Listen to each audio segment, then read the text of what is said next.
Welcome back to the Sports News Analysis YouTube channel, where I'm always breaking down the hot sports topics of the day. So be sure to subscribe to my page here on YouTube to get all of my daily sports talk videos delivered directly to your inbox. For those of you who haven't heard yet another sort of twist in the Jets quarterback drama. Greg McElroy has a concussion, so Mark Sanchez was named the starter for the game Sunday against the Bills. So yet again, we'll be hearing in the next couple days about Tebow, how he factors into all this, about how he didn't ask out of the wild card package, about why is Mark Sanchez starting, why didn't anyone give Tim Tebow a chance, wah. I mean, it's at the point now, the Jets are 6-9. Why is every NFL show, NFL website leading with a 6-9 team's quarterback situation? At this point, I really don't get it. And I am a Jets fan, and while I don't mind seeing the Jets being covered on TV, it's just, there's a lot more important things at stake this week in the NFL than whether or not Tim Tebow, who was a third-string quarterback, now a backup quarterback, why he's upset he's not playing. Tim Tebow's not playing because obviously he didn't show the coaches enough in practice that he could play. Okay? And that's really the bottom line. He's not going to play. Okay? Whether he asks out of the Wildcat package or not, who cares? Why he has to have a press conference in front of his locker clearing his good name, who cares? I mean, it's really, they're 6-9. At this point, even as a Jet fan, there's more things to focus on. How about Laron Landry and Cromartie making the Pro Bowl after having really good seasons? Why don't we talk about that? Why don't we talk about the fact that the Jets are looking for probably looking for a new general manager now to come in and work alongside Tannenbaum, who will be the specialty salary cap guy. Why, if we're going to analyze the Jets, why don't we talk about that?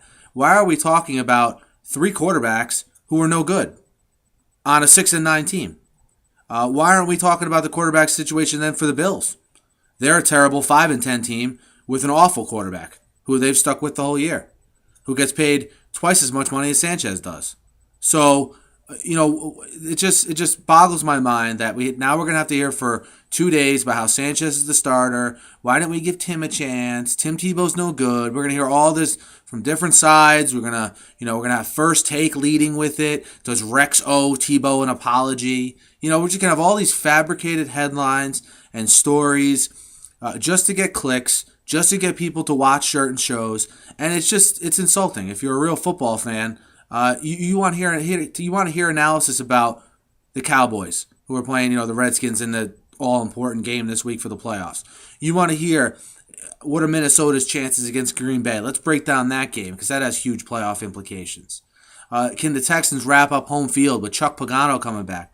You don't even hear any talk right now about Chuck Pagano coming back anymore because of just this insensate Jets coverage that's been there since preseason. The bottom line is these networks, these websites, covered the backup quarterback Tim Tebow story in training camp and have covered it.